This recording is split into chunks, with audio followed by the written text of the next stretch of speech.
Wake that ass up. Early in the morning. The Breakfast Club. Morning, everybody. It's DJ Envy, Angela Yee, Charlamagne the Guy. We are the Breakfast Club. We got a special guest in the building. Our guy. Nick Cannon. We here. Or as the streets say, Nick No Condom Cannon. That's right. Is that what they say? Nick, The fertilizer. The fertilizer. How many kids do you want, Nick? How many do you want? Man, honestly, I always used to joke around. I was like, I wanted the 12 is that the 12 tribes.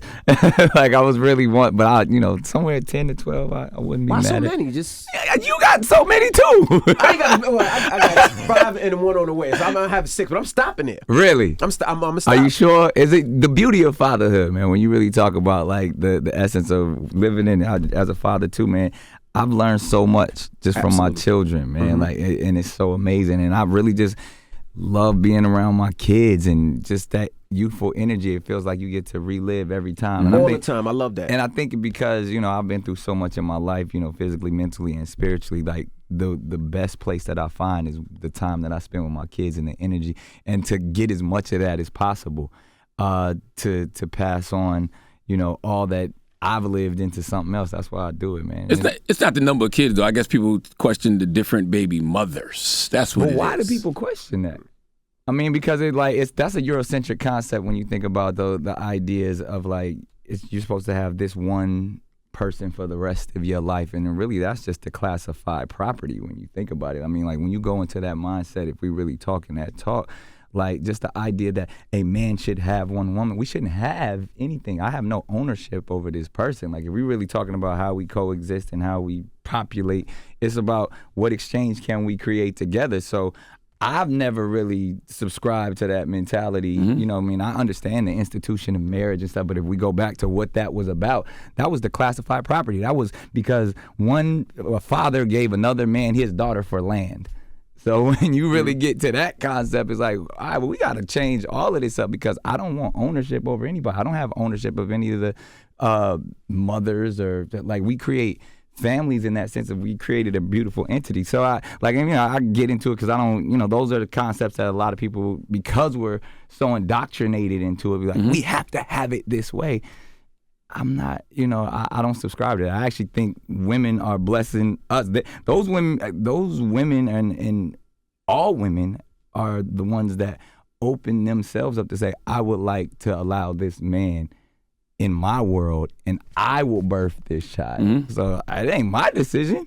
I'm following suit. So the I respect that game you running on them ladies. Wow, Nick, that's what you spitting?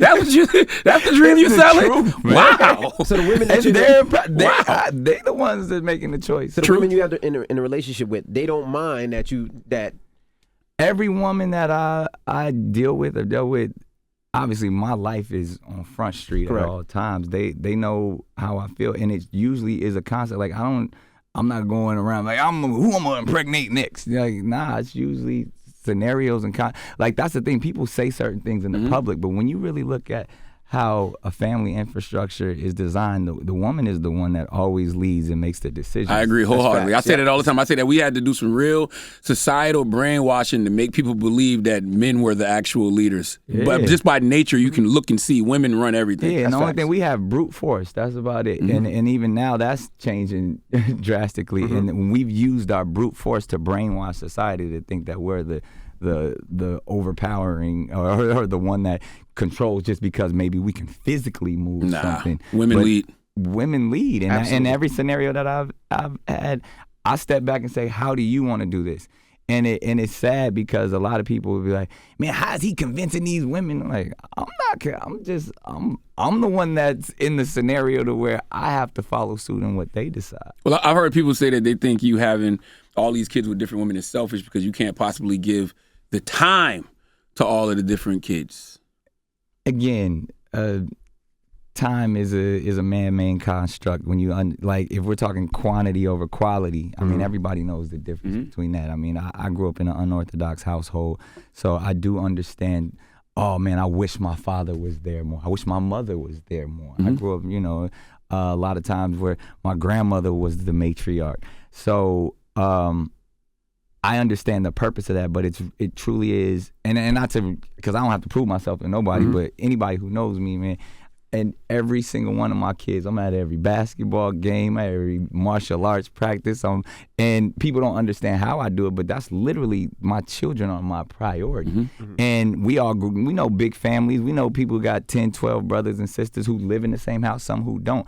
It's all about being present. And I always say, for all of those people that say, man, there's no way he can do it, sit back and watch. Now listen, you've been married before. You were married to an icon, Miss Mariah Carey. That's still my wife. No. See, that's your property. See what I'm saying? So when did you get to this mindset? Because I know you ain't say that to Mariah. No, you know what's beautiful about, and again, people don't really understand Mariah. And if you look at how she moves, Mariah was never a big believer in marriage either. When you look at, because she was in some scenarios in her past where there was some overpowering, the hierarchy of a relationship. Oh yeah. Because she got married early on, really young, so that skewed some views to where she no longer wanted to be in scenarios like that. So when we first got down and met, we came into it like, we don't believe in marriage, you know what I mean? And then it got to a space like, man, we have a lot of similar beliefs, so let's have some fun with this. Let's embrace it.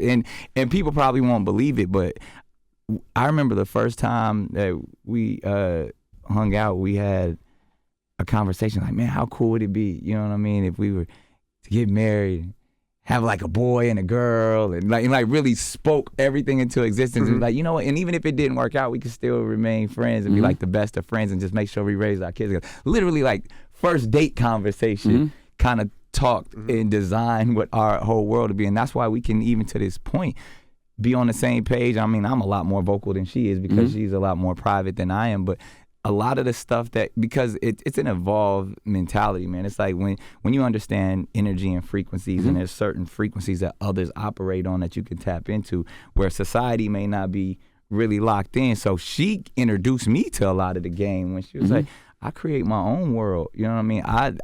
And when you look at it, like, she lives in her own world. She understands her own truth, and she never subscribed to that idea of marriage because she has.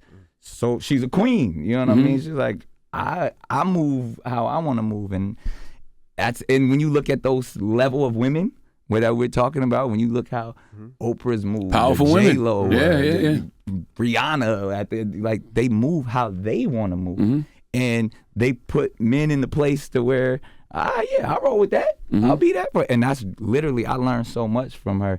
I wasn't right spitting game, but these are very similar concepts when it's really about respect. If we really talking equality, a queen is a queen, a king is a king, and they can operate in that same form at a level equally yoked pace. Is that what caused y'all to possibly separate?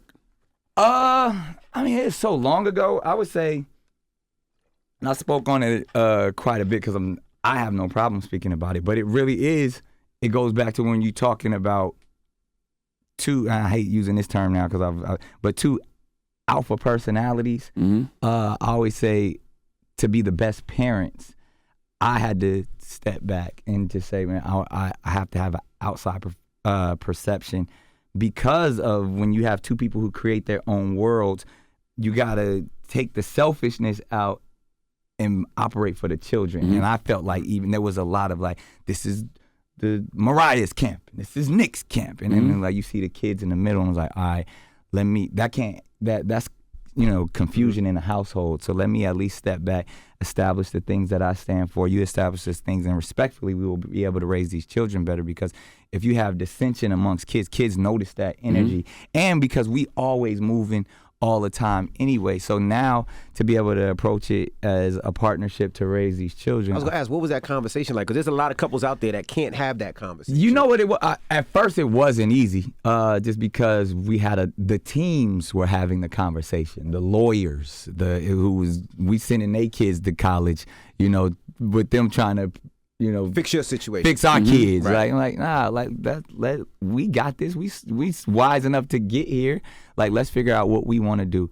And once we got on that, and once you really can get to like, let's make it about these kids, then everything else goes away. Because my ego may want this, or my ego wants this, because the beautiful thing, and luckily for us, it was never about bread. It was never about money.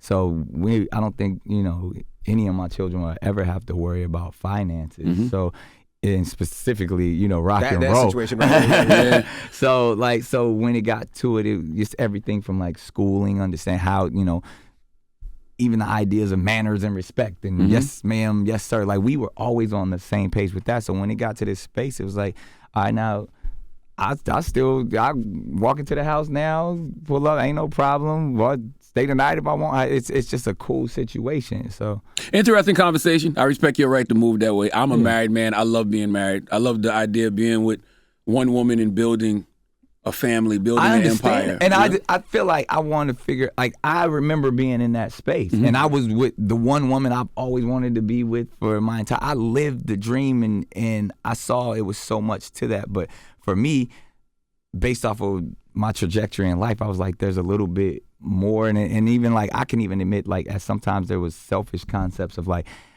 I feel like my purpose is greater outside of just being in this institution. I feel like I can affect and do so much more for the limited time that I have here on this planet to where I can actually get to it. Because one thing about being married is you gotta go home at night. Yes. You gotta, there's things that need to be taken care of in that household on a day-to-day basis because you made this commitment and this covenant that needs to be honored daily. And you're a representation, like, you know what I mean? That's what them rings are for. You showing the world that we are bonded together. Yeah. So if you got that on and you not bonded together, then it's like, then you live in this falsehood. And that's the one thing I'm like, I got to live my truth.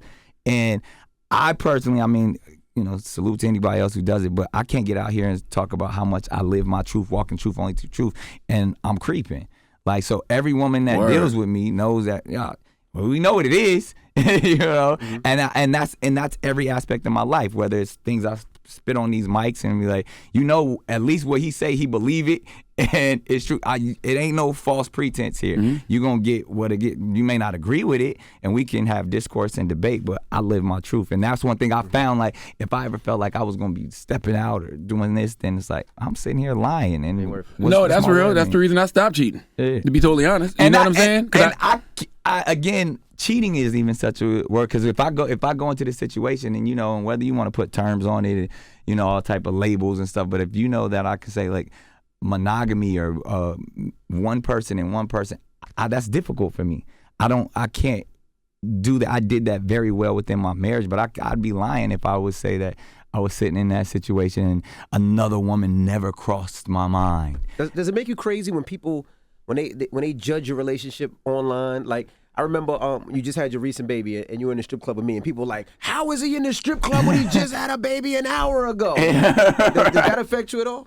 Yeah, I was time management. Nah, it doesn't, because I don't really, it's a lot of noise. You know what I mean? That's when I talk about the frequencies. Like, when you operate on a certain frequency, you usually don't hear the noise. Sometimes it gets up there and then you deal with it. So I don't, the clutter, that I don't really deal with that. But when someone ask me that question, I literally say, man, watch how I move. Like, is anybody complaining? Is anybody, do my children look like they're not well behaved or in a space where they're suffering or any lack emotionally, physically, whatever it is? So I feel like I'm doing the job to the best of my ability, and it's all based on love. So I know people gonna have opinions, but people have opinions about everything, and it's like, and they always say, lions don't lose sleep over the opinions of sheep, because sheep will never understand how a lion moves. So I'm going to just continue to be on my path and on my journey. And people, I know that it's funny. You ever see the book, The Celestine Prophecy? Yeah, I love that book. Where they talk about Kendrick G put me on that book. Yeah, like the energy. You can see people's aura. Yeah, you see, and the current, energy is currency. So people want to, in that book they talk about, they call it interrogators. And I was like, I used to use the word haters a lot, but it's like, it's not hate, it's interrogation, because that's how they get your energy. They want to dissect it. They want to have an opinion on it. They want, and I'm like, oh, you can interrogate all along. If you ever been arrested before, you sit back and you remain calm. You let the interrogators interrogate, but you never let them break your cool. You never let them break your stride, and you stick to your story. You live your truth. And they gonna do what they do, and they gonna go out the room, and they gonna come back with some new shit. Like, people gonna interrogate my scenario constantly. So I'm not really moved by it because they're just trying to rob me of my energy. So You think it's a coincidence that Nick Cannon is NC and No Condom is NC? Do you think that is a coincidence or is that divine? No, let's. Hey, I like that. I like that. You know what I mean? Obviously, the jokes are hilarious, and Wildin' Out, which comes out this week, well, on the 10th. There's a whole we got a lot of that going. Oh, I know they didn't let up off that. Yeah, no, that's all it is. I mean, we shooting Real Husbands right now too. That's when y'all see that, it is what it is. But for contrary to popular belief, I do wear condoms. That's a damn Nigga, lie. please. That's a damn lie. Why? Listen. What reason do we have to believe that? And don't put out the condom name because nobody gonna use those. Condoms. Yes. Matter of fact, what is the brand, Nick? Don't tell that so brand. they I can be don't want to do that. discontinued. I keep the gold packs with me, but Well, you need to stop going wearing down them. on the gold They're a little baggy. Something slipping out. the magnums be breaking though. They do. No, okay, so let's go through this process. Let's talk. This guy, I wish there was a woman here. I'm pretty sure the comments is going crazy. Now, we all go through this. All right. Every relationship starts off with a condom. Yes. Correct. So you go into it, right? Right. Then once you feel like you get there's trust. It's comfortable. And you get comfortable, and usually in a scenario there's people saying things, whether it's true or not. Oh, you're the only person I'm sleeping with. There's equity in knowing like, oh, this is me right here. Right. Then in that intimate moment, you thinking, well, if this we done been to the doctor together. I know what you get, and then. And even it might not even be, you might not say, oh, I don't take it, because, domestic situations, you probably live together, you wake up in the morning, you done used all the condoms from last night, or you might get that one last one that, it is one in the corner of the drawer. Let me put it on, the expiration date may not be what, it breaks. Right. Once, however, that first slippage of either you didn't have it, the condom breaks, something you was in the shower and it slipped it or whatever. And like, all right, well, we done crossed this threshold now. So fuck it, we don't need them no more. So you know how it feels now. And then and I do say this, that's why I say, no children are ever accidents, because if we make the conscious effort of stepping up and having unprotected sex, sex, the consequences. You're preparing to have a child. Correct. So anybody I ever had unprotected sex with, I knew, okay, this is someone I wouldn't mind creating life with.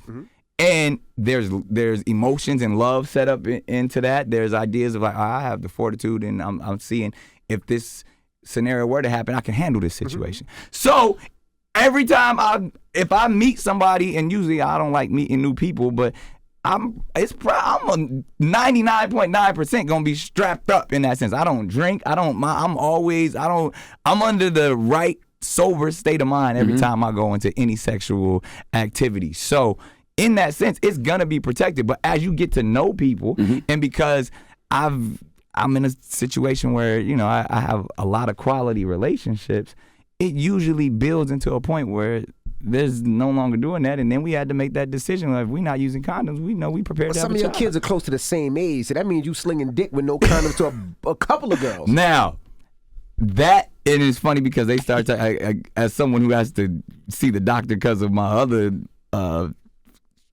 ailments. Yeah, and I probably got a little careless with that because I'm STD checking every week because I get my blood taken every week because of lupus.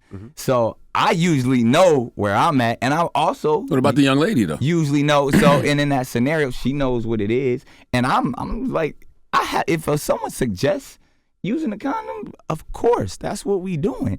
But if this person knows and is just as hygienically sound as I am, then that's usually how it moves. It's not a secret that I have multiple Doesn't sound like your partners. penis is FDA approved, Nick. It sounds like it's authorized for emergency use, but it doesn't sound like it's FDA approved. However you see, like I said, I'm the cat that's at the doctor every week, and I was like, I probably, because of that, I probably got to a mindset to where I know I'm not. It's not a gamble with me. The women I interact with, and I don't want to get into too much detail, but when it comes to everything from health, I gotta take that probably a little bit more seriously than so I probably take a few more precautions of even understanding who I'm chemically balanced with and who I'm not chemically balanced with, because my doctors pay a bit more attention. Again, I live a different lifestyle than the average person because I have the wherewithal and the ability, but I also live a very careful lifestyle because of just my status and like from health, spirituality, and mentality. So again, I can, in that sense, and be like, oh, he just going raw on everybody. It's like that's usually not the scenario. But also, when there's certain conversations that a lot of people don't talk about, where there's certain people in this world who interact differently sexually than others. And the monogamy conversation is very, very interesting. Do you think you'll ever get to a point? Do you think you might come back and be like, no, I do want to be with one person? See, because then this is the idea, and I was going to lead into this. Being with one person, right? That usually is what we just talking about sex. When you get to marriage. No, it's marriage. Marriage. So okay, when you talk about marriage, you're talking about the business of marriage, because marriage is a business, it's a contract, right? I mean, I think it's a soul tie too. I mean, when you find the right person, that's a covenant. Okay. So, and just like when we get biblical and all that, there's several. Marriage isn't a covenant? I thought marriage was a covenant. No, I'm saying it's if you break down what the Bible is talking about, it's talking about covenants. It's not talking about multiple businesses. Like, Solomon wasn't in 700 business contracts with these women. He had covenants. He had wives, and therefore, it's now, and that's how you break it down when you get into the Hebrew terms of what that word in the Bible speaks of. Now, I'm not looking to be in a bunch of bad businesses. I don't need a bunch of bad business relationships, because that's what. Now, if we're talking about the covenants, we can create our own covenant, and based off of everything that you desire, we can hold true to these things. And I will definitely be in covenant with people. But when you talk about monogamy is usually sex. And when you think about things with health, and you think about things that you're actually promising. I'm only for you, you only for me. Correct. I just don't feel like that's a truth of mine. I can want that, I can desire that, and I don't even expect that of the young lady in that sense, to where I know things happen. Hopefully I can continue to give you all your heart's desires, but it's going to be a point where that those chemicals ain't gelling like they were at some moment now, and we'll deal with that. But I much rather have someone as a companion, as a friend for life. When you think about it, we got friends since kindergarten. Hey, that's my dog and multiple friends. We're not just allowed to have monogamous friendships. But when you break it about sex, and to me, I'm not moved by sex. I don't make decisions off of sex. I probably have some of the closest people in my life when it comes to women that I'm not sexually active with. And I've explored this to the sense to where it's like, oh no, if and I tell off top, if it's about your vagina, we can take that off the table from the gate. Because now I can really get to know you, because now clearly the world knows I have enough access to vaginas. So let me really break down where we at with this. So I feel like some of my strongest relationships with women we in our 40s now, like when we get later on in life and the dick ain't even working the way it is. You gonna need that one. You gonna need that one to hold you down. Yeah, you gonna be like, who can I go to the movies with? You know what I mean? Who can I sit in the swing and watch the seagulls fly with? Like, I'd rather focus in that direction and figure out who can I solely have sex with for the one. I'm not moved by that. So like, again, those constructs don't really. I don't think about that. Well, I'll tell you one thing, boy. There's men out here who can't commit to one woman that's listening saying, that nigga spitting this morning. That nigga Nick spitting. It's been on his own. I don't agree with it. I don't disagree with what you're saying, because you have the right to live that way. Yeah, it don't work for me. I love being with one. It don't work for me. I respect and salute, and I'm gonna rock with y'all for a minute. Anyone who can be in an honorable relationship, because again, if we want to go back to the Bible, it speaks of marriage should be exalted. And when you think about things that should be exalted, and it only can work through the hierarchy and the order of God. That's why I say a marriage has to be ordained and has to. I understand that because that's something it's not easy to do. If it's exhausting, I'm like, dang, I could never do that. That's not for the just like everybody can't be a priest. So when I believe when two come together and become one, that's powerful. That's blessed by God. You can't do it by yourself. And when I'm out here on that grind trying to move how I move, I know that I'd have to fully dedicate. I've been in that scenario and I understand where you gotta pray together. You gotta lock in. You gotta be on the same frequency and wavelength at all times. My energy is so all over the place.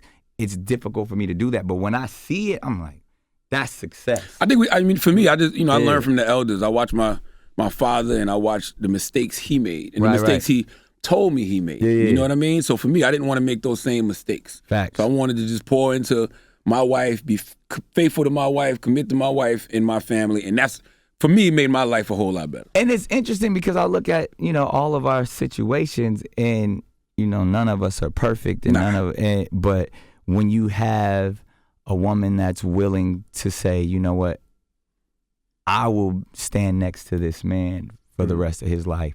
Like, that's so honorable. That's so beautiful. And then we owe that to them. And when you talk about our elders, when I look at everybody from my pops, my grandpas, cats on the block, when it's you, the one that you say, man, she's had my back forever. 16, absolutely. She watched me do the dumb shit. She watched me think this, that. That's when you be like, wow, I wish I had that. Right. Now, because of my scenario, those ain't really out there for me. For you. Right. You know what I mean? Like every time somebody meets me and sees me, they already have a You're Nick Cannon. And you've been Nick Cannon for a long time. I'm thinking like, dang, who was in the 4th grade that you know what I mean? Like I don't know. I don't have a woman in my life that's had my back from day one, who rocked with me through the bullshit. And that's the reason you feel that way because like Charlamagne and I've been with my wife since she was 15, I was 16. Right. So she's been there before DJ Envy, before the money. That's when we just amazing, man. going to the bodega, getting now laters and drinking quarter waters. That's a blessing from God, man. Everybody can't have, the small percentage of that power of that's other kind of love. Fuck what the world say, I'm you, you, me. Right. Word. I don't have the I'm you, you, me. Everybody is like, I think I could be what you want. I'm like, I'm cool by myself. You know what I mean? I never thought about it from your perspective, but that makes so much sense. I've been with my wife 23 years. And that's why But you've been Nick Cannon for how long? 28 years, 30 years. So when I see that, I'm like, I wish that was available. And even probably when I did get married with Mariah, we came from that same spot of neither one of us have that. So maybe we can create that for each other for as long as we can. But we kind of know, I met you when you was grown. You met me when I was grown. Right. You know what I mean? We could try to turn it into this, but if we really talk about with them lifelong covenants, it starts from a foundation of you knew me when I didn't even know me.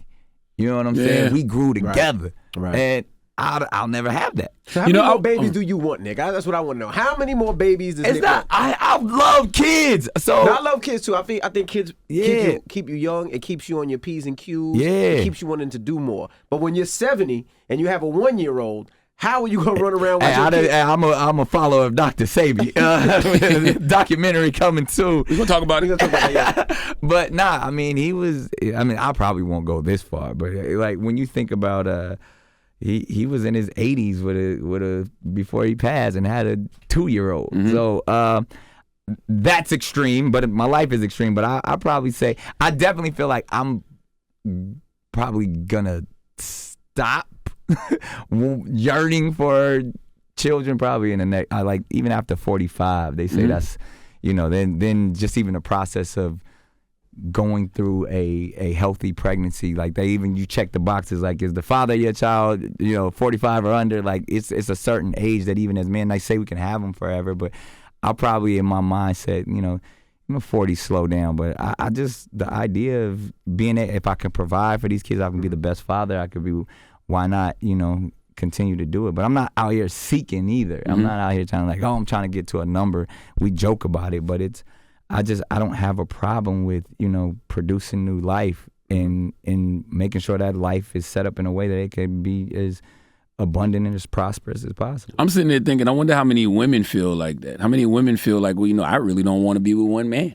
I wonder. I think they all feel like that. I don't think. Don't say that. Okay. All of them. I'm sure there's some women out there. No, because we break this down, and I wish we had some women here to actually chime in, but we do. But she's still out here in these streets, so ain't no need to bring her in. Yeah. But I would say that the concept of comfort is what we all seek. We love women who can make us feel comfortable and make us, cater to whatever, whether it's an egotistical surface level or even spiritually.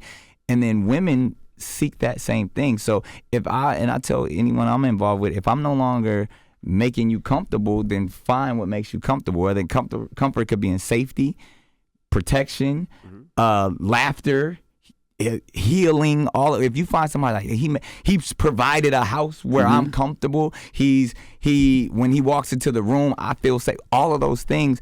And the only reason why, if we're doing our job properly, then if we're providing as much comfort as possible, a woman's gonna be good. But soon as there's a void, soon as if you ain't dicking her down right, if she feels like she needs more time, if she feels like she needs more money, she's gonna go find that. And that's the thing about us.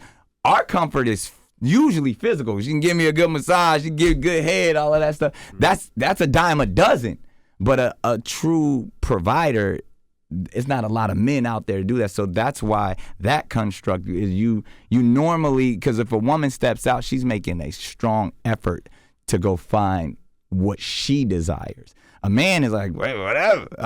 It's easier. So that's why I believe you probably see us out there in the streets a little bit more, because a woman's just a little bit more strategic. Yeah, I say women, if a woman steps out, it's usually for emotional reasons. And it's something she's probably considered with some high emotional intelligence. Men, it's ego. Yeah, 100%. When we creeping, it's ego. Yeah, and it's that quick fix where a woman is like, they're calculated. They think like, even if I do, and there's women who just like to fuck. But again, her liberation is, this is who I am. These are the decisions I make, and this is the one I'm comfortable being. This woman. So I salute again, long as I go in these situations, long as I know what it is and you know what it is.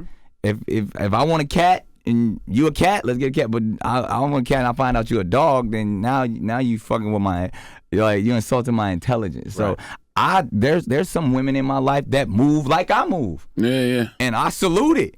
And those are the ones I use condoms with. Because she out in these streets. She out there doing what you do. Yeah. The ones that, that's me?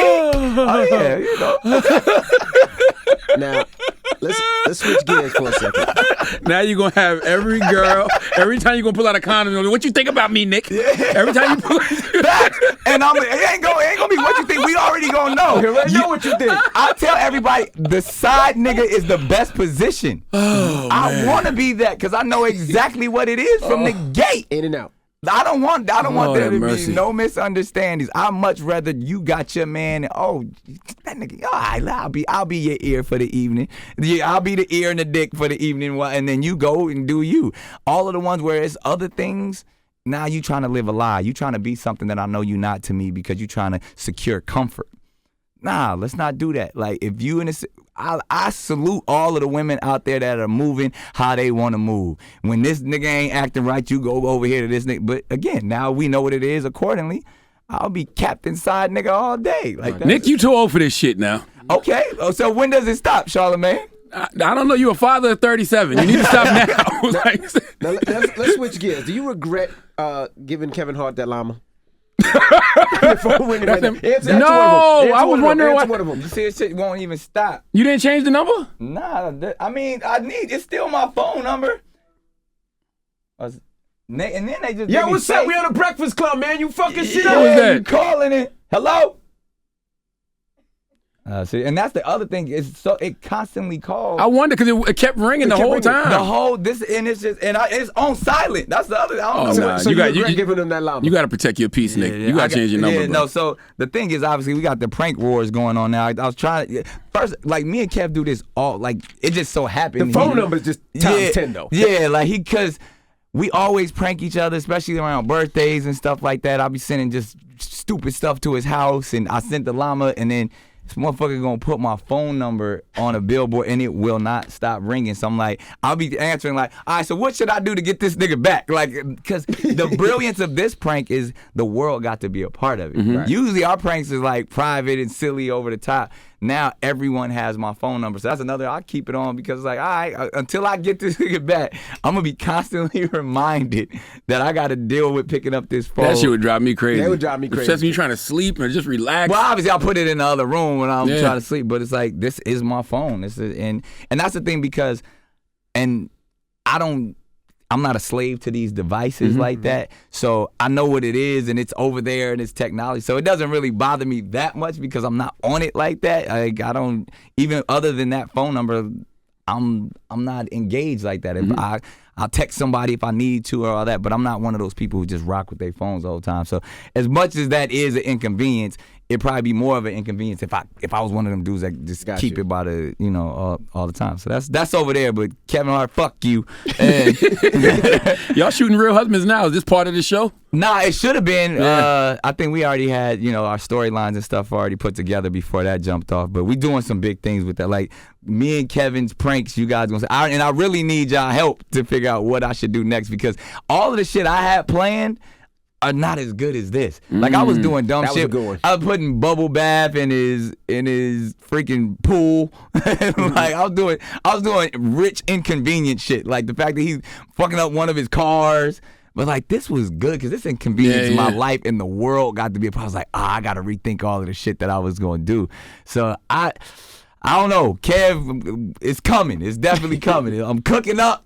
And the world gonna see. Now listen, I saw your Howard Stern interview, and I know we all have to embrace the fact that we're not gonna be here forever, right? Yeah, but you know what? And I want to talk about that too, because that was an interview from over 5 years ago, and I was fresh out the hospital, like 7 blood transfusions. They over people whispering in the corner, talking to my mama. You know what I mean? Like it was one of them times, and that was probably the 3rd or 4th time I've been in a scenario like that. So when you're in that space, you have to come to those moments. You sitting up looking at the ceiling in the hospital, having weird dreams and all that stuff. I'm like, oh, okay, this is what it's like. It's about to go. I appreciate the time that I've had on this planet. And then when you come out of it, because of your resilience, you're in a different mindset as well. And then you get back to this space. I feel like I call it spiritual portals. You know what I mean? When you're close to that portal, you're in a different Zen mode of acceptance. And I was probably on that conversation, we'd be talking shit and joking a lot of it because the mic's cracked open, but I was definitely probably in that space of like, it is what it is. I had a good ride.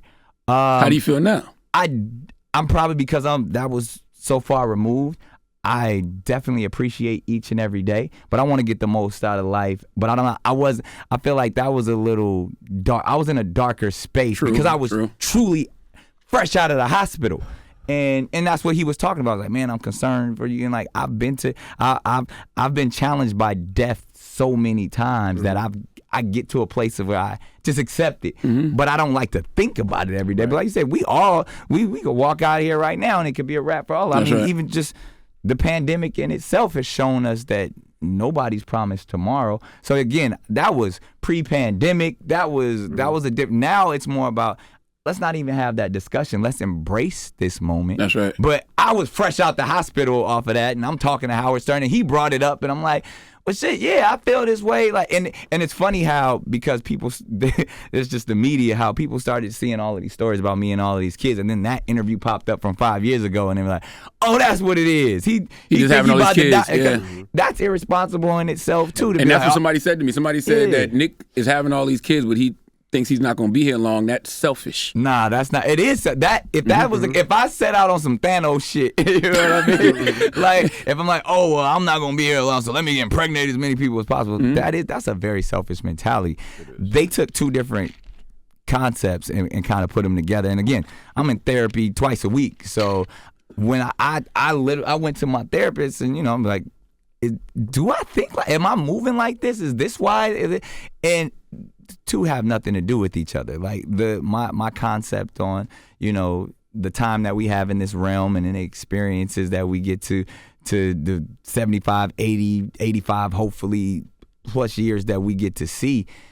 I want to make the most out of them, but I'm not out here saying, "Oh, I want to go have as many kids and cover as much ground as possible." Nah, that's not. That was a wild rumor, and the rumor that you got young M.A. pregnant. But that was a wild rumor too. That's hilarious. When you heard that rumor, all of me. I mean, again, this is what we do. This jokes like I can't wait for it. Like I'm one of the probably people you've seen Wild, and I got the toughest skin in the game. I don't think there's anyone who's ever upset me.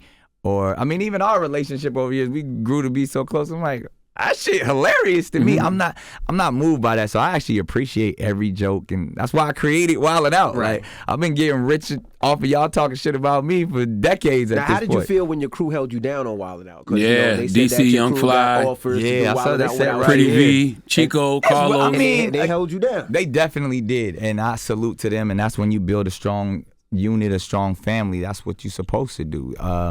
Staying solid. I don't even think it had anything to do with me. They just solid people. Yeah. Because there's a lot of people who did, start tap dancing and got real flimsy out there.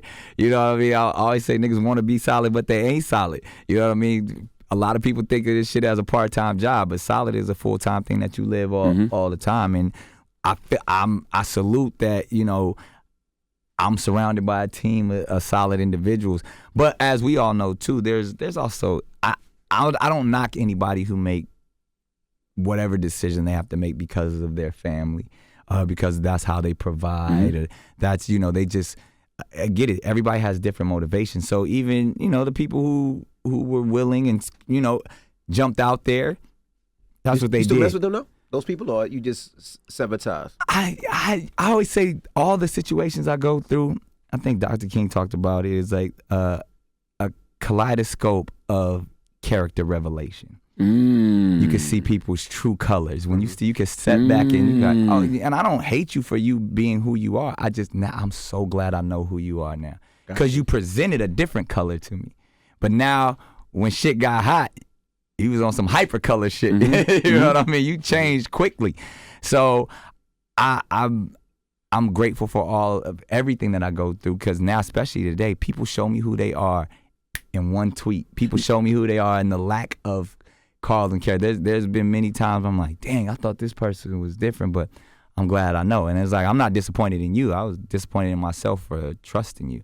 Do you notice that always happens when you're about to go to another level or enter a new season? It's like God clears people away. Spiritual inventory. Yeah. That's exactly what it is. Like, I appreciate clarity. Now I see, and now that it's funny, like when you come back and you get it again. I would say like don't count me out, count me in. If you bet against Nick Cannon, man, you come on, man. I didn't like not to pop my shit, but to think to go, it's over for him. They said that so many times, like, and that's really what fuels me and what drives me. Yeah. So the smart ones gonna rock with me. The ones not, I salute you. I see you where you at, and it's unfortunate because a lot of times, especially when whether controversy or whatever, a lot of people just want to get out there and steal your energy.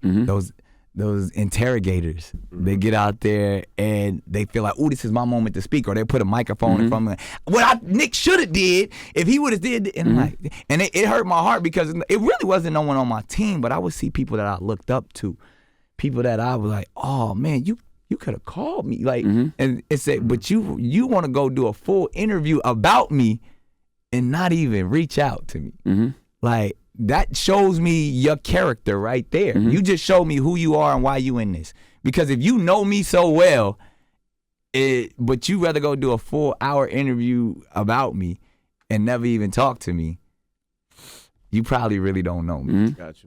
And those are the things that I appreciate. That I look at those as gifts from God because now I'm like, okay, well, when we see each other, we could do the fake Hollywood all day long, but we know what it is. What were the conversations with you and DC like after DC turned down the from hosting the streets, gig? Yeah. So being solid is how you survive. Right. So it's it ain't even got to be a conversation. It ain't even like it just.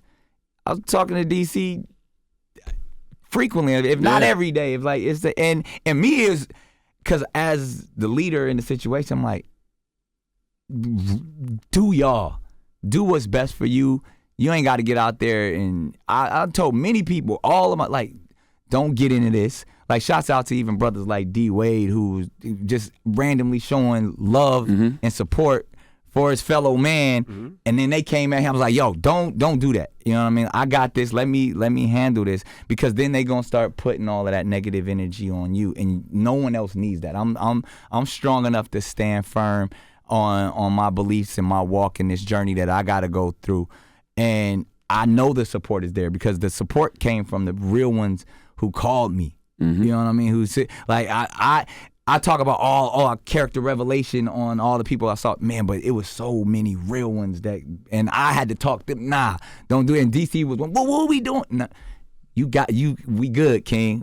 This just something. If it ain't gonna be with them, we gonna do this again over here. Like, as I say, you can't fire a boss. Like, I'm not worried about any of this, but I do have to walk this walk, and I got to walk this walk by myself. So I appreciate you holding me down, but let me get my stripes off. And I know the support is there because I feel it, because you calling me as a real person. You're not grandstanding for me in the media. You being a real one. And so I even take this moment to say, it was real conversation going on. You know what I mean? Shaw was one of the first people like, man, we got to figure this out. We got it. You know what I mean? Like, and even those times where I wasn't even accessible, because I had to step out of the bubble for a minute to be like, all right, let me see what this is. Who's utilizing this for monetary gain? Who's utilizing this to take a moment? Communities. What communities are trying to? Because it was a point where I was public enemy number one to everyone. I was a sellout. You know what I mean? I was all broken coon, drinking the Kool-Aid and all of that type.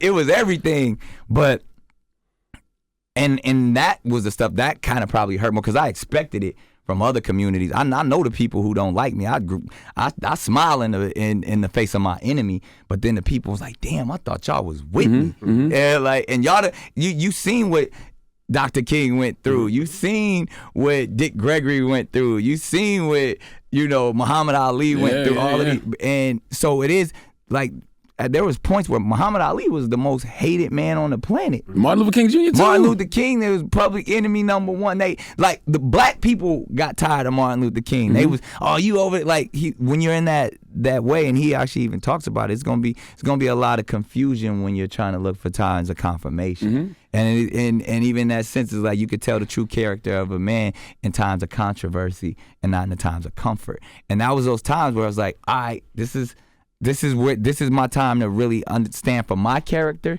and what I represent. But then at the same time, it gives me an opportunity to see who really rocking with me. And there's so many people, man, that rock with me and came out that I didn't even know we was that solid. Like, yeah, for me, it wasn't the professional stuff. You get through that. It was like the personal. I'm like, yo, let's make sure Nick is good, and he's not about to do nothing crazy. It was heavy himself too, man, because I got to this space, man, and I'm never like, I value life, but I've mentally, physically, and spiritually have been in places where I've been in some very dark places. We all have. To where, through therapy and struggle with the depression, but it's a depression of like, oh, my life is so, it's not my, people think like depression is like, oh, my life is so bad. And I'm like, no, it's like, yo, I'm stuck. I'm in the mud and I can't move, and I don't know why I can't move. So when you get to that space where you feel like it returns, all of those thoughts start coming, and you start thinking like, well, if I can't move, is this it?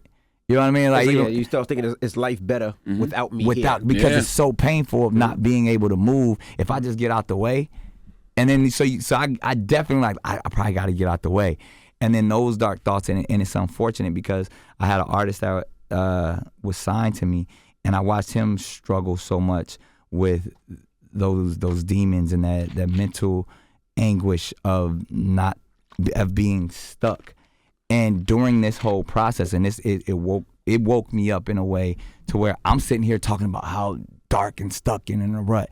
And this man had been dealing with the pain of life for so long, and it got to a point where he did end up taking his own life.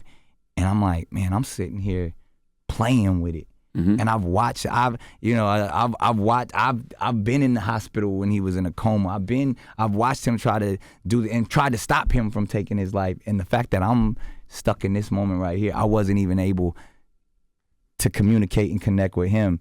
during that time, and he took his life. And that happened literally like the second day all of this was going on, and that brought me out of it. I remember that, yeah. Because I was like, okay, the bullshit I'm going through, how much money and this and standing and my voice, and I'm like, this man was experiencing so much pain that he consistently tried to take his life, and then finally he was able to do it. And when I say like he had been doing it for years, we have been in and out of different facilities trying to, and such a beautiful, joyful spirit, but it's like he was stuck in that mud so much. He has the demons so loud, and we all have them, but when they get overbearing, I've never experienced that. And so that's where, even and I commend you and all the amazing work that you do in the space of mental health, because we don't talk about it enough. Mm-hmm. We don't deal with it, because we all experience it. When people are like, oh, you got a mental illness. I was like, yeah, I do, but you don't? You know what I mean? Because the fact that you can sit here and talk about all the things that you see are going on in my life without doing your own self-inventory, there's some illness there. And if we can't if we want, let's bring all of our pain to the table and discuss it, opposed to pointing fingers at pain. And I've learned through that process is like, yo, what I'm going through is going to help somebody else. So I'd rather go through it in front of everybody. I am who I am. I have my flaws at the highest level, but my heart. And I'm trying to be the best individual. I'm never gonna get this shit right. Like I talk to my therapist about it all the time. Some days are dark, some days are better, but I'm like, look, I'm just trying to be the best human. I'm trying to grow. I'm not trying to just go through it. I'm trying to grow through it. I'm trying to get to that next space. And that's what keeps me smiling. That's what keeps like, oh, if I get another chance to crack this shit tomorrow, I'm gonna be better than I was yesterday. You said something just now that I wish more people would grasp. We're never going to be perfect, but social media creates this unattainable bar of perfection. Like everybody got to be flawless. None of us can make a mistake. Yeah. I think that's going to end up ultimately ruining society. I don't think that's sustainable. But the only reason why I said that's nothing new, because I'll take that back into what newspaper headlines. That used to be what social media was. Right. And watch, we gonna see this interview right here that we have, and there's gonna be a sentence, something I said something wild, or we laughing. And then they're going to take that piece. Nick Cannon says he only uses condoms for horse. They're going to take that piece. That's what's going to be the conversation. Everybody going to have an opinion on it. We're going to get mad clicks. All the money is going to be made. But what did that do? Where was the spiritual currency? Right. If you constantly repeating something that even is taken out of context. And then you have an opinion about what's taken. Like even all of the, like I've sat back and watched this social, expression of my own personal life and watch people literally talk about my life on so many different, and I'm like, oh, you projecting. Like I was like, Oscar Wilde is like, criticism is often an autobiography. Mm-hmm. You know what I mean? That's just like, you're not talking about me, you talking about your own situation, but you're utilizing me to convey whatever message you're trying to convey. So social media, that's what people are doing. You can see people's pain through social media, and they 9 times out of 10 they ain't talking about you. They talking about their own pain. Right. What advice would Nick Cannon give the baby right now? Oh yeah, because course correction is fine, right? Yeah. I think that's what we learned from your situation. There's nothing wrong with course correction. First of all, I think not only in the black community, and I've experienced it, not only, but definitely just men. A lot of times we have that ego, man. We believe apologizing is weakness, when it actually takes great strength to step up to anyone and say, I was wrong. And because a lot of times we think apologizing like, well, I'm sorry, you feel bad. You can't be sorry someone's feeling. No, you have to step up and say, ooh, I didn't handle that in the way that I'm not perfect. And that shows strength. I know, baby. You know what I mean? And that's a strong brother. Absolutely. And Who's been through a lot, dealt with a lot of traumas. Yeah. Like just the fact that man not only just lost his pops, his brother, all the things that he, and still to have that big smile that he has every day, knowing everything that he comes. Like, I grew up in Charlotte part of my life. I know that life. But I think it's the attack though. And that could be part of ego. Like, you do something wrong. Right. And instead of having a conversation like we're having now, it's the attack. Now you want to cancel me. Now, as a man, I just want to be like, fuck y'all. But that's he a fighter. Right. We seen his back against the wall. He's swinging. Right. He's swinging just so he could get out of where. So we all have to accept emotion. And there's people that I had some very harsh conversations with initially that we close now because we got to the after you chunk them up. Then like, okay, this was a misunderstanding. I said, and I've had to have many of those conversations, and I'm gonna continue to have many those of those are great conversations. Yeah, because that's growth. That's where we talk about, and it's the choice of words, because to say I'm sorry, that's a self-proclamation. You just I'm sorry. That's not, to apologize is an action. Yeah. You know what I mean? And to actually repent or atone is actually the next level, because now you're trying to understand. There's education involved with that. There's actually community involved with that. And that's the other thing too, where I challenge all these people who want to cancel somebody, and even specifically in the baby's situation, let's use this as an opportunity for education. That's because right. That's what happened in my scenario, to where I still stuck true to the truths. And the minister told me this, where he was like, I don't ever want falsehood to come out of my mouth.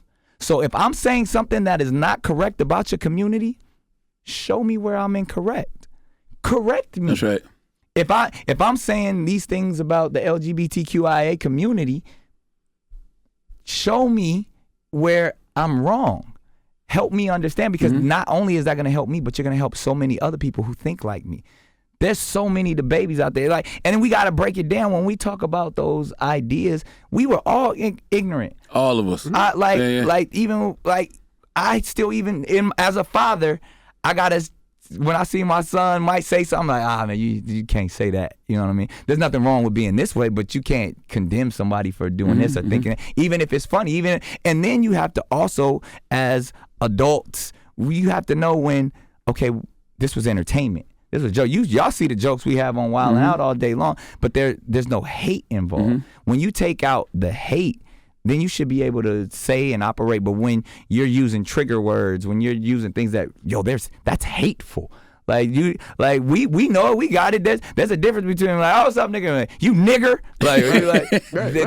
There's hate in one of them, and there's one that's still not good. But I don't feel like you hate me. You feel like you fucking around. So in that same sense, we have to be mature adults to say the baby wasn't trying to be hateful, but there's some hateful institutionalization that's going on that's in us as men, that we feel like we might say, man, fuck all that. We do even when we say, man, I'm gonna just be a man. Is being a man better than being a woman? You know what I'm saying? Like it's those ideas. Is being a man however you identify. How do you feel about all those festivals pulling them off? I feel like that's the wrong thing to do. I don't agree with it. Just because it's like, what statement is that making other than you're just following? It's group think. It's a mentality. It's mob rule. Mob rule has never worked in any society, to where it's like, oh, well, they did it, we got to do it. It's so funny. Even when I watched my process, where people I rock with was like, man, well, they did it, so we gotta follow suit. You know, and even in this space of media, because everybody's fear that the dollar will be snatched away. So, and the dollar goes all the way up to the top. So if like, I can't lose this sponsorship, or I can't lose this. If Pepsi pulled out, Coke gotta pull out. You know what I mean? And then you have some real bosses and some real leaders like, nah, I'm gonna stand firm with you. And I feel like all of these festivals pulling out is groupthink. They're saying, well, we did it. Y'all feeling the pressure. So then who are you really? Because you can be knocked off. There's a group that can force you to do what you want to do with your brand.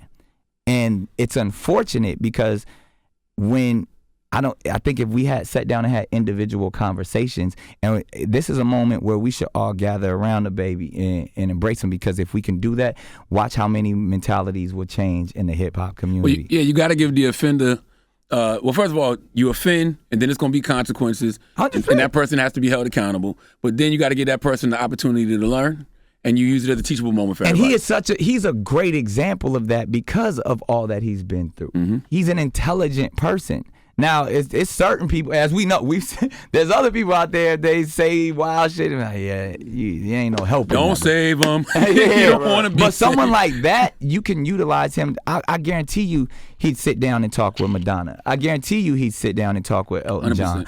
And it wouldn't be for the bag. He good. He was good before. Like, he's good. But if this is an opportunity to take his fans on a journey, because and a lot of people don't even see it. We see the polarizing conversation. Mm-hmm. We see where some people being, was he wrong though? You know? Yeah, he was. Mm-hmm. But there's certain things about it that we've been trained to think that. That's right. Let's unpack that. That's right. Let's figure this out. Like, even when the Dr. Sebi documentary, we spend a lot of time, and this has been even one of the challenges for us, even in the edit, when we talk about AIDS, because there's so many misconceptions about AIDS, where it originated, who it came through first, Who can get it and who can't. who can't get, and it started in 1978 when wherever it came from, I have news clips in the documentary. I'm like, do I use this? Because it's news footage calling it the gay disease. I think you should. And use it's it. like, hey, No, you should. I couldn't put that in there. Like, No, you should, But because you that's got history. Because yeah, back then, that's yeah. what it was called. yeah. And you got to show people where it came from, and you do have to show people that misinformation and those misconceptions. I think you should show that. Yeah. And it's literally this thing, and not to put it all on the Russians, but there's also this thing called, it was Operation Infection. That's what it was called, to where there was a lot of misinformation that was sent into America about AIDS specifically and where it came from. And so all of these, the monkey concepts, they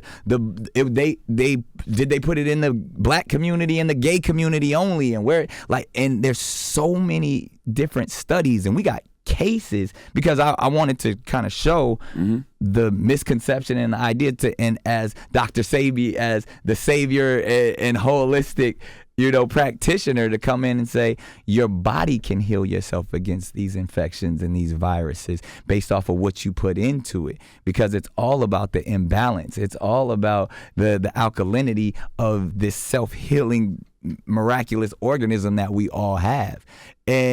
But the fear of what AIDS is, where we ostracize people, we ostracize an entire group of people as they were dying, as they were saying, help me, we don't know what's going on. We judging we them. ran from them. Yeah. People didn't want to play basketball with Magic Johnson. Right. One of the Karl greatest Malone, I remember to that. ever do Yeah. it. But even with that, I think can you that's be lack mad? of But even with knowledge, that, though. exactly, So that's you why can't when be we mad had at the Carl in that moment. But so Yeah, in a lack of moment like knowledge. the babies, that was lack of knowledge. lack of knowledge, not lack of intelligence, not lack of intellect, lack of information. Because he's such an intelligent person that if we hadn't been indoctrinated and brainwashed with these concepts of, oh, this is a gay disease and you ain't doing, those type of things wouldn't come out of our mouth.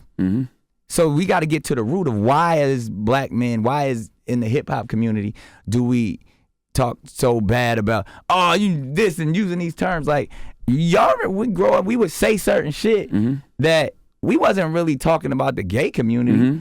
Like, but even just the idea of saying somebody wasn't tough.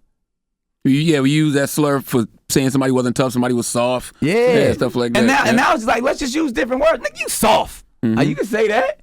Flimsy ass nigga. You know what I mean? I feel like I need to pause that. But even then, like, pause.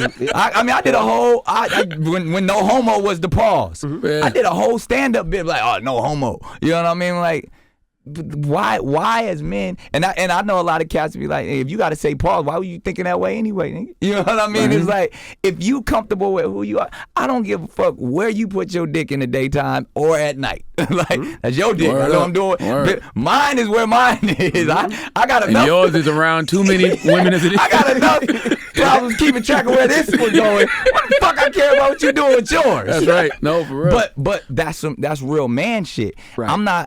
I'm not intimidated, but because of, and I hate taking it back to race, so I even just make it about just as much as we go through as individuals, when you're indoctrinated with bullshit and lies, it comes out in the most inopportune times. and then we want to deal with it. That ain't, because let's break it down. We know what the baby was doing. Like, as entertainers, as DJs, right. you call, yo, if I'm all the ugly people be quiet. Right. I need all the bad bitches in the building to make some noise. He just took it to a whole nother. Correct. But again, it was some call and response, because if you feeling like you the healthiest and the happiest you could be in the moment, you gonna make some noise. Mm-hmm. But what about the people who not feeling healthy? What about the people who do feel ugly? Mm-hmm. You know what I mean? Like, damn, you just called me out. That was a trigger. Now I paid my good money, and now people looking at me funny. And we got to understand the power that we have as the people with the microphones. But one of my biggest problem, I think, was, and I hate to single anybody out, right? But I look at Eminem, right? And Eminem has said, wow. Still saying wow shit. Let me stand over here. I know Nick about to shoot. No. I'm serious. Shouts out to Marshall. But then he did the thing with Elton John and everything was good, right? Right. Then a couple of years later, he went back to it. Three years later, Right? actually. So my whole 3 thing years was, ago. Yeah. So my whole Tyler thing was, Creator. I didn't see them pull anything from him. I never seen MTV say, we "No, know you the can't currency perform." of Caucasianness. The complexion for the That's what I didn't protection. like. It seemed like they gave him a chance to redeem himself and do They what's did right it the and right way apologize. with But Marshall. the baby, it just seems like, And I think, and You don't that's have that I think opportunity. it's too early, because I think they will do it with the baby. They will, yeah. They will. He's going. The baby's not canceled. The baby's not over.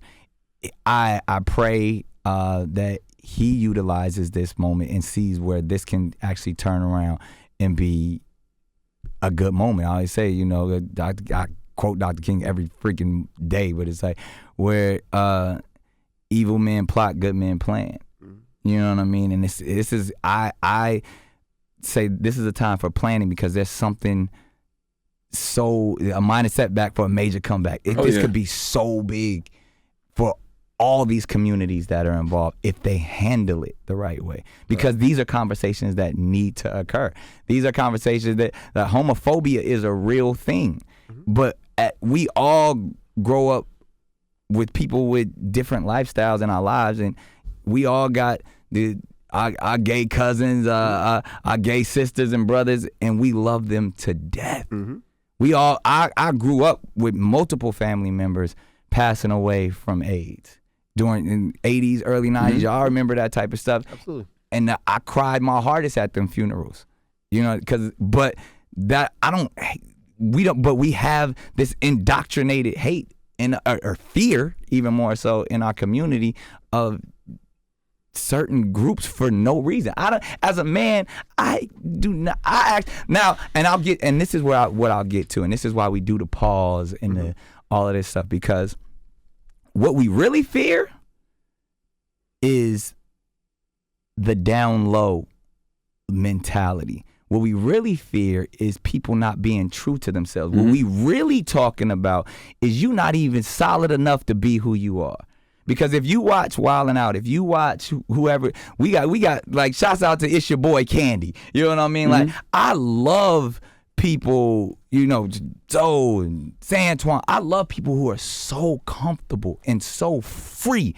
I love, and on the other side as well, in the lesbian community, where people who will stand firm and be like, I am what I am. That's like, even when people, whether I heard gay rumors or even like the fucking, what is it, Orlando Brown stuff. It's like, I forget Orlando Brown if said. I was out here sucking dick, like, the world would know it, because everything that I am proud of that. Right. So when I see people in the LGBTQ community, I love Pride Week. I'll be out there with them, because I'm like, you proud to be who the fuck you want to be. But what we fear, what hip hop doesn't like, is when you pretending to be something you're not. And that's the stuff where you be like, and again, there's certain constructs, there's reasons why people can't come out, because society has not allowed us to be who we are. So there's the church community where we knew the choir director was, but he wasn't allowed to be himself all the way, because there was a religious construct that confined him. We knew there's people, like, let people love who they want to love. Let people be who they want to be. And that's why I commend and love any gay, or whatever, non-binary, whatever you want to be. When you can be who the fuck you want to be, that's power. That's strength. That's freedom. And that that's what hip hop represents.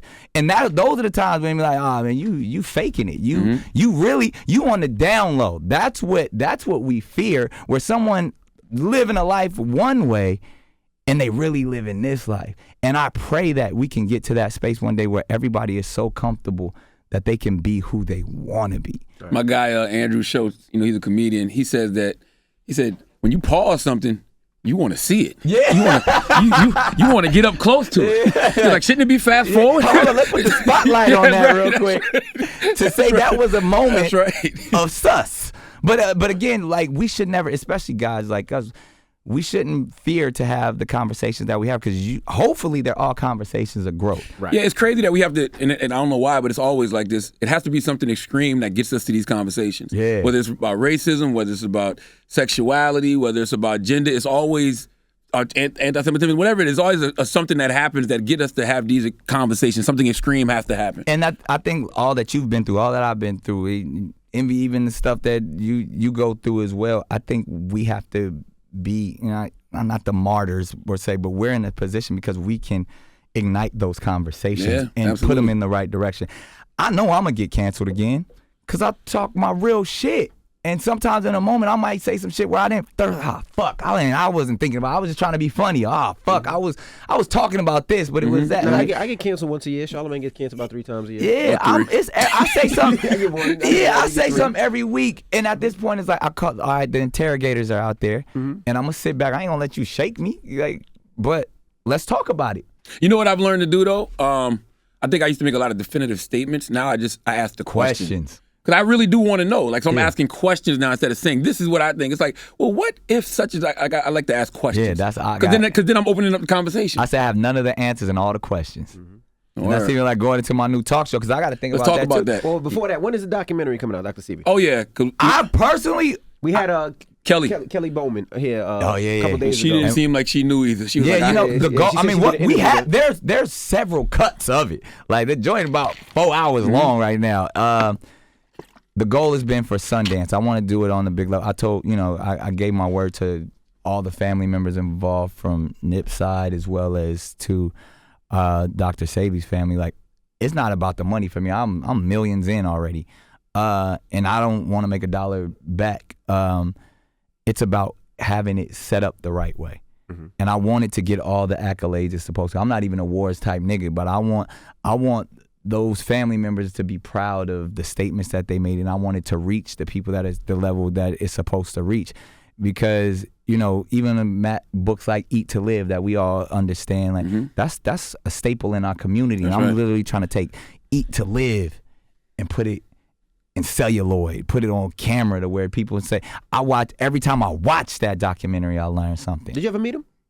I didn't. The crazy thing is, right when I got diagnosed with lupus, everybody's like, we got to get you to Dr. Sebi. And, Dick Gregory was my mentor.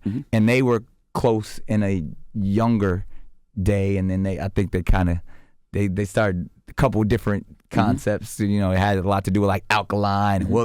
But they were both, leaders in the holistic community. And Dick Gregory was there. Every time I was in the hospital, Dick Gregory was right there. So he was like, you don't need to talk to no Dr. Sebi, you talk to me. I talk to Dr. Sebi, what the fuck you know, huh? He started doing that shit. Like, all right, Dick. So Dick Gregory was the one who walked me through my process and my healing. Wow. But now that I'm so connected to Dr. Sebi's family and his family members, it was those times where I was supposed to get with him, and I think that's what Nip and I talked about.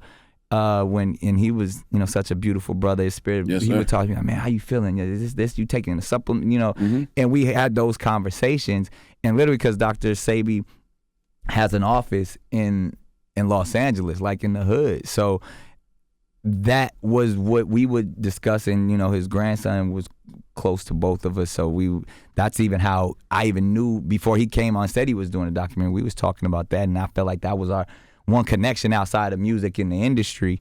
So I was like, well, let me carry this on, because I remember us talking about that. I know he wants to do that, and I do this. So I couldn't believe I met him a couple times, but I couldn't believe his age and how active he was, and the fact that he didn't work out. He just walked, he could jump, and it was just amazing to me, and just a great individual.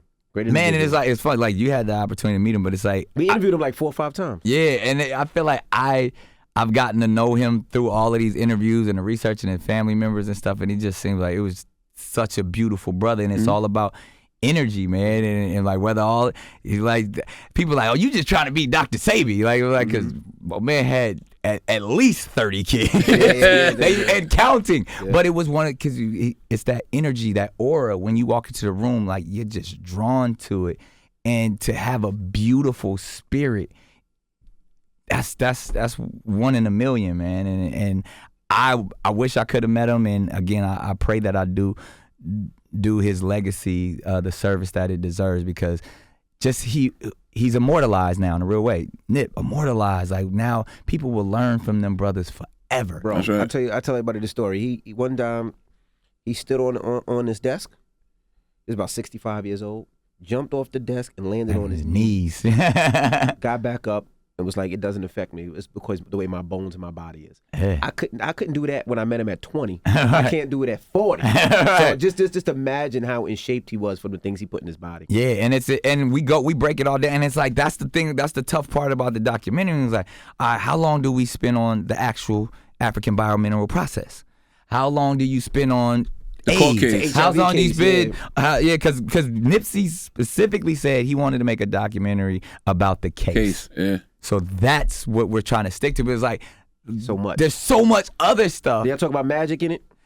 We dabble in it, you know what I mean? But again, like, because I only want to spit truths and facts. So the thing, You know, I asked Magic about that up here. yeah, and he was, I forgot the answer, but I Yeah. asked him about going to see Dr. Sebi. yeah. So I I asked Dr. Sebi about it. yeah, because there's a lot. There's Magic, Michael Jackson, Eddie Murphy, Teddy Pendergrass, like, Left Eye. Yeah, like he was next to a bunch of people, and for whatever reasons, you know, and that's the thing even about, you know, holistic understanding anyway. You really have to believe it. You got to walk in it. And then people tell me, you know, I've lived plant-based and alkaline water, but I still take my medicine from the doctor. And any holistic practitioner would tell you, yo, do what you feel is working for your body. Because if you don't believe it, it's not going to work. And then that's the deepness that we really get into. It's a very simplistic concept, but you are going to practice what you actually truly believe, and that's what's going to heal you. You know what I mean? Like, yes, the food is our medicine, but you got to understand that's the reason why the foods of nature are color-coded. You got to know what the yellow foods do. You got to know what the green foods do. You got to know what the red foods do. If you don't know and you just eating to eat, it's not going to do what it's supposed to do. You could take a whole bunch of pills, and some of them could be poison, and some of them could be the antidote. But if you take them all at once, you got to know how to, and that's what's eat to live. You got to know that structure. That's why they call it African biomineral process. Right. So it's just really the understanding, going back to what we're saying, the knowledge. So, Next year, maybe for the doc? like I said, I'm hoping it's Sundance, which should be top of next year. And again, launching a talk show will allow me to even allow that to flow. Let's talk through about this better. talk show. When is the talk show coming? What network? What is it going to be about? September 27th. You can Okay. catch me. Come on after Wendy Williams. and they were saying that you were having trouble booking guests. Is that true? I saw that bullshit. First of all, my show ain't even about guests. Fuck celebrities. I'm not supposed to say that. nah, but y'all know me. I don't even believe in the concept celebrity. I'm not celebrating an individual because they're popular. That's the opposite of who I am. I want to celebrate people because they're worth being celebrated, because they are the everyday man. My show ain't about celebrities. Of course, I want the people I'm intrigued by to come on the show, but just because you popular, everybody popular. It's YouTubers that I don't even know that got more followers than the biggest movie stars. What is fame? So I don't give a fuck about celebrity. Right. So I was like, I laughed at that because I'm not friends with celebrities. I'm friends with people that we have like-minded interests. And so I'm friends with people who act, who sing, who dance, but I don't care about So I don't do it for the likes. I do it for the love. Now, what Nick Clone is going to do this? Because there's no way in hell you could do all the things that you do, from the radio show to the talk show to acting. People thought I was hating when I said Nick's not going to be on the radio much longer because he has so many things to do. You was hating. What I wasn't hating. You was interrogating a little bit. But you know, being an interrogator. That's Kevin Hart, who's my best friend to me. He probably the second best friend to me. But how are you going to do this? What Nick Clone is going to make you be able No, to you do know what? all The this talk shit? show is actually going to give me structure. First of all, I'm going to be here in Harlem. As y'all know, y'all wake up. So you're going to take are you still doing a radio show? Yeah, yeah, of course. That's 4 Why? That's 4 a.m. That means you're going to be on it when? But I'm here on the E. What you mean? Why? No, you get on at 10 a.m. 10 You a.m. still doing your shit? Trying to kick me out the I only do one day a week on the talk show, though. No, but listen, it's bringing structure to my life, for my children, for my family, everything. Because now I'm going to be in the same place every single day, and I'm still going to be bi-coastal. But during the week, I will be here in New York. Okay. And therefore I can do all my syndicated radio because we start earlier than the rest of the world. So I will be doing this, what we doing right here at 6 a.m., preparing me for what I have to do at 10 a.m. live. It's a structured day. I'm at the crib by 3. Yeah. You still That's a lot, though. You still got to do all. You got to run your businesses. No, but you still got to do no, Wild that's N' Out. 12 You to still gotta 3. Now I don't have 7 different offices. Now my office is at the studio. So now whatever business we running, I'm in Harlem. You know what I mean? I'm with the community. I go outside. I see my people. You know what I'm saying? Like, And also, I watched it with Wendy. She had to give it up. Daytime talk is a beast. Steve Harvey didn't have to give it up. but He don't do Charlamagne, that. first of all, I get up. We get up 4 or 5 in the morning already. Yeah, What's yeah. the- Steve did. Steve couldn't maintain it either. I love Steve. He does radio. He does the talk show. He Not does no more. Family Feud. If anybody can do it, Nick can do it. Right. I'm just saying, I know it's a lot. That's all But I'm it's saying. not too. I'm there. I'm doing it anyway. Like to me, it makes it easier because as you guys know, you gotta schedule the interview. Yeah. You gotta we couldn't do it this. Now they know what it is. I'm that one-stop shop to where okay, first you walk in and Nick said you gotta go do the radio interview first. Now we done created a report and a radio interview. We did that 10, 30 minutes. All right, now let's go do the podcast. All right, after the podcast, now let's go sit down for the 7 minutes that you get to talk to him on the talk show. It's a machine. Yeah. So if my business is set up right, if my team is set up right, doing this it's just we just walking from over here to over there. And then, no, I want you to do that. I want you to do that because then you'll be tired and your penis won't have so much free time. So once Facts. I want you to do that. Do Facts. the radio, do the And then TV. now it probably won't be as many kids because I'm at work. Idle penis is the devil's play toy. But Nick's been here an hour and 30. You know that. Oh, we got to talk about She-Ball. Yeah. You know, I wanted to ask you one thing about She-Ball because when I watched the trailer, and I'm dead Watch serious. it. I want y'all to watch it tonight. I'm dead serious. Was it inspired by Cindy McPherson from the Boondocks? I'm dead serious when I asked that. It wasn't, but now Okay. I think I'm gonna be honest with you. It was inspired by this. It was by the Drew League and Basketball Beauties in LA. And the Drew League, if you know, is like started in Compton. It was everybody played in the Drew League, NBA players to rappers, and it was this small. It's the Rucker of the West Coast. And even obviously they were inspired by Rucker, and then they created this thing called Basketball Beauties in LA, which I found to be hilarious in the name, but it was women who can hoop. And they would be bad because they'd be actresses and models, and then they would go hoop just like in the Drew League. And I was like, yo, that's dope. And I really wanted to focus on having a daughter.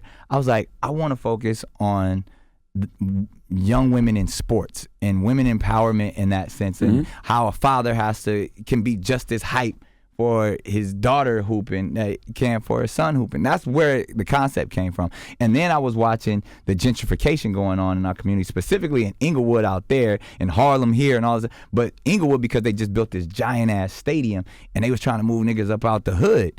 And I was like, there's some correlation between the concept of white people coming into the hood and women in sports. And I was like, ooh, there's something there. And then so when I started to write, I was like, imagine, and I always tell people, here goes another white savior movie. White girl comes and saves the hood. Nah, if you watch the movie, the hood actually saves the white girl in this. That makes sense. So that was my next question. Why is it a white woman starring? But that you just answered. Yeah, that's simple as that. Because I get to it, and then you know what I've learned too. Because I was like, I don't want to preach no more. You know what I mean? It ain't even for me. Like I've learned, like I don't even want to get out here and start telling white people what they did wrong. I'm tired of negotiating with white people. like, oh, you did this to us, and you did it, and you don't understand, and critical race theory this, and I'm tired. I'm not having that conversation no more.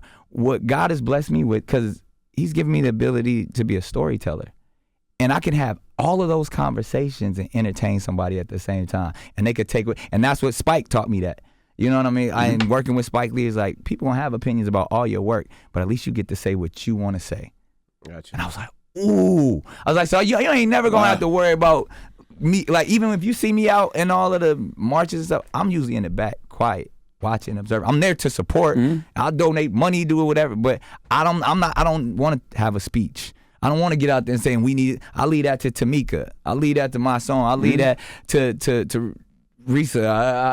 I'll leave that to all of the people that I support and that we talk to. Your role is probably activism through art. Exactly. Yeah. And Dick Gregory, Mr. B, Mr. Belafonte, right. All of these people have shown me, like, you don't have to be there, but I don't have to have the Dr. King speech. I don't have to have the Malcolm X quote. I'm there to tell these stories, and you'll see in She-Ball, we unpack a lot, and we laughing. It's Faison Love in there, DC Young Fly. It's funny. Lou Nail, everybody funny as shit, but we talking about real stuff in our communities that go.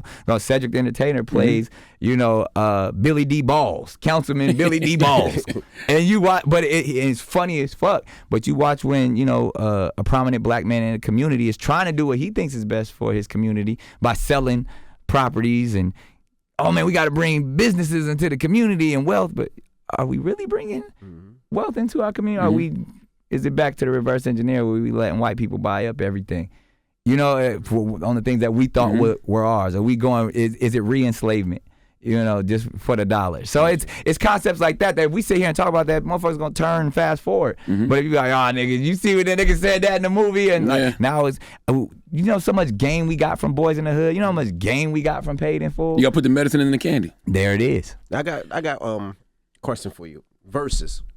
Mariah Carey. Who would you love to see Mariah Carey go against? First of all, I thought you were about to ask Nick if he gonna do a Verzuz. I'm like, stop. Come on, man. Why you always hating on Nick, man? He got some records, man. He hating my music. On you all the time. I will always be an interrogator about your music. Yeah, you got definitely. You know what? And I will get to that too. You know the thing about my music is like, it's funny to me because rhyming words ain't hard. Like it's hard. Rhyming words, Dr. Seuss did it. No. Who you are as a person. We love Biggie because of the person he was. We love Pac because of the person he was. We love Rakim because of the person he was. The word rhyme scheme, we see anybody get like how y'all be hating on rap. I don't know, Nick. It's been kind of hard for you. It's not Charlamagne. I've seen you try to rap. Like it's not hard to rhyme words. Now, if the construct of I never wanted to be, and I'll tell you, I never wanted to be the greatest rapper ever because I do so much. I could play 7 instruments. Fuck rhyming words. What's music theory? Let's talk about Ionian, Dorian, Lydian, Mixolydian. Let's talk that shit. Let's talk jazz. Let's talk. Like that. I'm a musician, so. Hip hop, I salute everybody who can do it. I'm a poet. Let's talk Nikki Giovanni. Let's talk Maya Angelou. Let's talk Paul Lawrence Dunbar. So I look at people bickering in a sandbox about who can kick the sand the most. Like, rhyming words is not a difficult thing. Now, to be a great artist, now we want to talk about that. I'm here to be the best artist I can be. And I think when it's all said and done, when I'm gone, they're gonna be like, oh, that nigga could get down a little bit. That nigga actually was talented. Not for music. Everything else. I mean, everything. When I say everything else, everything else. No, hold up. Let's talk this, Charlamagne, real quick. Are we saying, because I'll give you one or the other. Are we saying rap or music? I've only heard you rap. What was the other? What? Okay, say less. I don't go. You never seen me play guitar? Oh no! You talk about. I saw the piece you did with what was the sister name? Kiara Sheard. That was dope. I grew up in a That church, was dope. Yeah, Charlamagne. yeah. I can pick up any instrument in a church and play He's it. judging you off a gigolo. Yeah, I'm just Gigolo's talking rap. fire. Gigolo on fire. Gigolo. Okay. I like gigolo. I don't care how hard you say the words. You ain't gonna make that song no more fire. You didn't like Can I Live? Me and Anthony Hamilton. Me and Kanye produced it. Changed Lives was in. I don't even remember that record. I remember Jay-Z, Can I Live? Shut Can up, I man. do. Back to Mariah Carey, man. Versus. Do you He's gonna hate on me forever, and I love it because it's my friend. I need this Just challenge. in the music. I support Nick in everything else he does. Music. So okay, because we get the verses. So Wildin' Out ain't music. Oh, wow, that's fire. I produced every beat on that show. Every song you've heard, I wrote it. Really? Every one. Even when they be doing like the songs, like the Who makes the beat? classroom. Where do you think the beat came from? Every song, every music, everything you hear, I make on the spot sometimes. Okay. But I don't have. Charlamagne about to but that ain't gigolo. I know, I feel So it. I feel everything that. you ever see, man. anything sonically that's ever come out of Wildin', I've made myself. Wow. Okay. So I you say didn't now? know. What do you say now? But I don't get out here and brag. No. Wildin' Out was $1 billion brand. Absolutely. I made every song on that show. What do you say now? I support him in everything he does, Dizzy Van except for his Winkle? rap career. You I know love his rap Wildin' name. Out. Dizzy Who doesn't Van love Winkle was his Wildin' rap Out? name. Wildin' Out is a classic staple in our culture. Dizzy Van Winkle. And every time you came on Wildin' Out, I bodied you in the freestyle. Let's go to verse. No, I had a good ball one You time. won He one. did have I the did, one, yeah, it was something The about Lil Weezy my joint. kids didn't look like me or some shit No, like no, that. it was I forgot. Oh, you the Birdman of TV, and you need to pay all your Lil Weezy. Oh, yeah, that was the bar. Who wrote that? Who wrote was that it. for you? Me, off the top. That's a lie. Off the top. So back to Versus. Mariah Carey Yes. versus. Who could go against Mariah? Shit, I don't think any. They were saying Mary. It's unfortunate, and this is, and I don't even open up this can, but the only person who has the level of talent, and it would never happen, the level of talent and hits, Whitney Houston. no, because Mariah writes. That's why Okay. people got to understand. Mariah's a musician. Mm-hmm. I'm not impressed by people who can perform songs that it took 30 people to make with you. That's a gonna lot be of people though. That's gonna be. That's Michael Jackson. They can't stab it at somebody. But No, go ahead. for real, that's Michael Jackson. That's Beyonce. Yeah, exactly. That's If you take- Rihanna. Like, The greatest, I'm telling you, the greatest are the ones who you can put somebody in a room by their damn self and they come out with a hit. That's why shouts out to Stevie Wonder, the greatest artist. No one could ever do a versus with him, and that's literally he was one of the real ones that called me. That's like close friends, and he and I have this conversation. There's a different what level. did you say? I see what's going on with you, Nick. And I really They want to. FaceTime me all the time. I'm like, what's this for? Stevie, me or you? Is he looking at the phone when he FaceTime you? Nigga, he's so funny. He be like, yo, I'm driving, I gotta go. Nigga, what? I can't be driving and talking about it at the same time. No, but I'm impressed by artists like that. So only person in this day and age that could have gone against Mariah Carey because she writes all of her songs. She actually produces all of her songs. She puts the songs together and performs them at a high level. R. Kelly. But that ain't gonna happen. I just told you it's not gonna happen. That ain't gonna happen. Because of his personal endeavors and all the things. What do you But mean? he- So for this era, or like what do you mean? He just saying because- as an Because I'm artist. thinking Prince, based on I what mean, you I'm said. talking is about, not here, bro. Yeah, he's not here, Prince, but that like even because people talk about like Mariah and Janet, which on that level of diva, I would love to see it. Like the songs that Mariah and Janet would be fire. But if we just talking about skill level, like when we saw, how we got excited for Dipset and the Locks, like if we talking about matching talents, because Mariah is a writer and has written more hits than anybody, only other person I could think of that has that ability that could sit down and make music on the spot was R. Kelly. She got help in some of her songs. I didn't know Mariah She did write all that. everything. Wow. I mean, no, JD, what did JD do then? Yeah, that's what I'm He's saying. a producer. Okay. But again, too. again, because there's musicians, there's producers, there's writers. Of course, we all been in those sessions. You need help. But I've actually watched Mariah write out lyrics and say, I'm going to go put this to something. You know what I mean? Like we don't see that. There's lyric books of like people say they got their vocabulary from Mariah Carey, like that type of style of songwriting. Even talking to Stevie Wonder, he's like, yo, he doesn't do anything until he has a great lyric.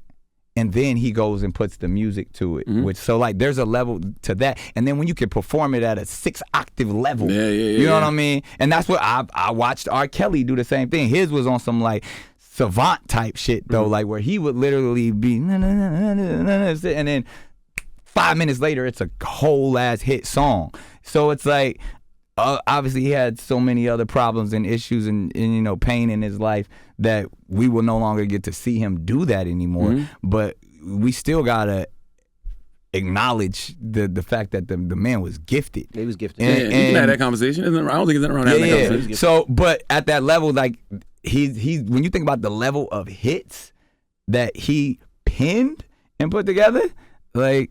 Other than Gigolo, because motherfuckers don't think it was a hit. But I mean, it was a hit. I just, you know. You didn't fuck with it. Let's play it. Let's play it right now. You want to play Gigolo? I had bars in it. Nick, like, call me the Scarecrow. I'm looking for some brain. That's a bar.